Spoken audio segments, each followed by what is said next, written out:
दोस्तों नमस्कार। आज अपन मनु के बारे में अध्ययन करेंगे। भारतीय राजनीतिक चिंतन की शुरुआत मनु से होती है। मनु ने एक ग्रंथ लिखा, मनु स्मृति। वर्तमान समय में उसकी क्या उपयोगिता है, क्या नहीं है, मनु स्मृति में क्या लिखा गया है, गलत है सही है, वो अपन आगे देखेंगे। पर चूंकि भारतीय राजनीतिक चिंतन की शुरुआत यहाँ से होती है, मनु स्मृति से, तो यह मनु के विचारों से होती है। तो आज अपन मनु के बारे में अध्ययन करेंगे। मनु ने एक ग्रंथ लिखा, मनु स्मृति। मनु स्मृति में 12 अध्याय और 2694 श्लोक थे। मनु स्मृति में 12 अध्याय और 2694 श्लोक थे। उसमें मनु के विचारों को लिखा गया।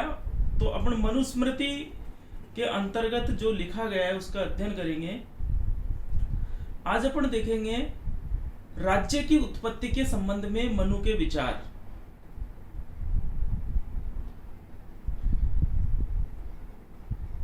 राज्य का कैसे उत्पन्न हुआ, राज्य की उत्पत्ति कैसे हुई, इसके बारे में मनु क्या कहते हैं। जो पाश्चात्य राजनीतिक विचारक है एक रॉबर्ट फिल्मर,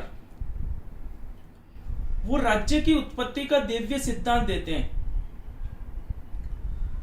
मनु भी उसे रॉबर्ट फिल्मर की तरह राज्य की उत्पत्ति का दिव्य सिद्धांत देता है।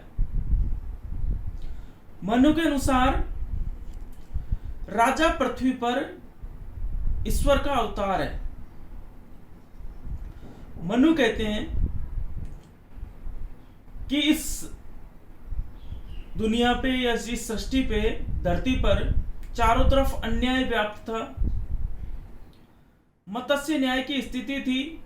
मत्स्य न्याय जानते हो ना, बड़ी मछली छोटी मछली को खा जाती है, निगल जाती है।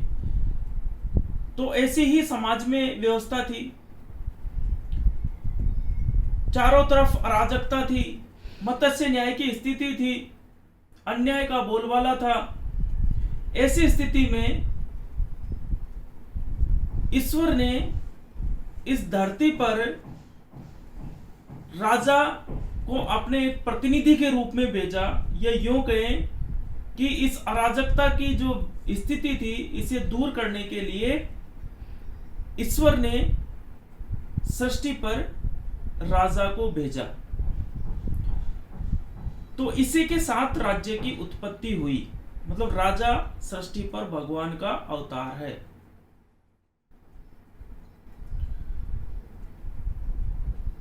मनु कहता है कि राजा ईश्वर का रूप है। ईश्वर ही उसकी उत्पत्ति का आधार है। राजा 8 देवताओं का अंश है, अर्थात किसी एक देवता से भी अधिक शक्तिशाली है। मनु कहता है कि राजा अगर कोई बालक है तब भी जनता को उसका सम्मान करना चाहिए, क्योंकि वो 8 देवताओं का अंश है और भगवान का अवतार है सृष्टि पे। अगर राजा कोई, मनु आगे ये कहता है कि अगर राजा कोई अत्याचारी हो जाए, अगर राजा कोई अत्याचारी हो तो भी उसका विरोध नहीं करना चाहिए। उसके विरुद्ध केवल ईश्वर से प्रार्थना करनी चाहिए।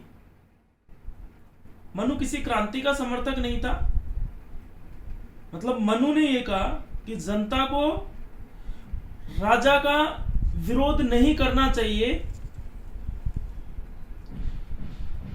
अगर राजा कोई अत्याचारी भी है तो भी जनता को उस राजा के विरुद्ध भगवान से प्रार्थना करनी चाहिए।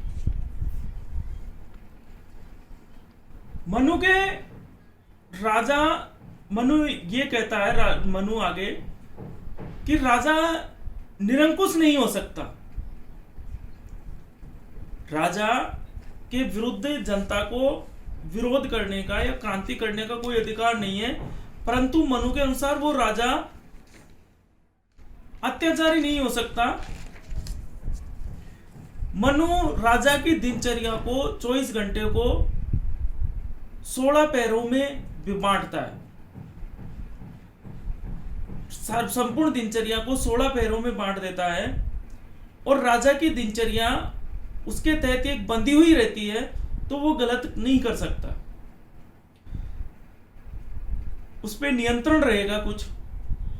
राजा ये कहता है कि मनु ये कहता है कि राजा को शिक्षित होना चाहिए। मनु कहते हैं कि राजा को धर्म के अनुसार कार्य करना चाहिए,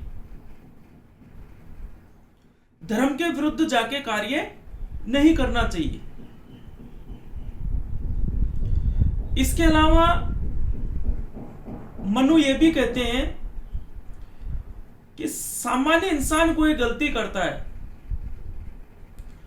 उसकी तुलना में अगर राजा कोई गलती करता है तो उससे सामान्य व्यक्ति से 100 गुना अधिक दंड मिलना चाहिए।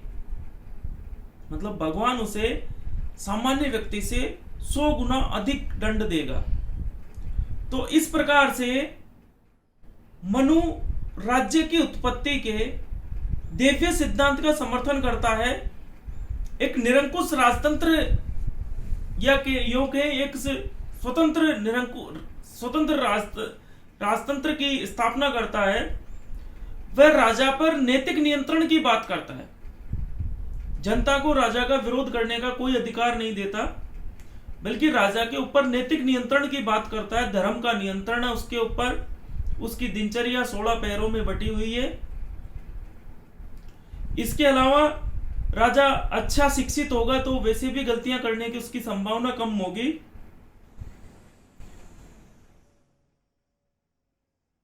मनु ये भी कहता है, जैसा अपन ने अभी पढ़ा, कि राजा कोई गलती करता है तो सामान्य जनता से उसे 10 गुना अधिक दंड दिया जाना चाहिए। इस प्रकार राज्य की उत्पत्ति के संबंध में मनु देवी उत्पत्ति के सिद्धांत का समर्थन करता है।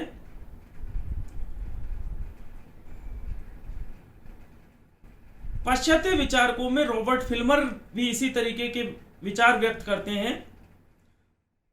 तो ये मनु के अनुसार राज्य की उत्पत्ति का सिद्धांत हुआ कि राजा पृथ्वी पर भगवान का अवतार है। आगे अपन अध्ययन करेंगे राज्य का सप्तांग सिद्धांत। मनु राज्य के 7 अंग बताता है, उनका अपन अध्ययन करेंगे कल।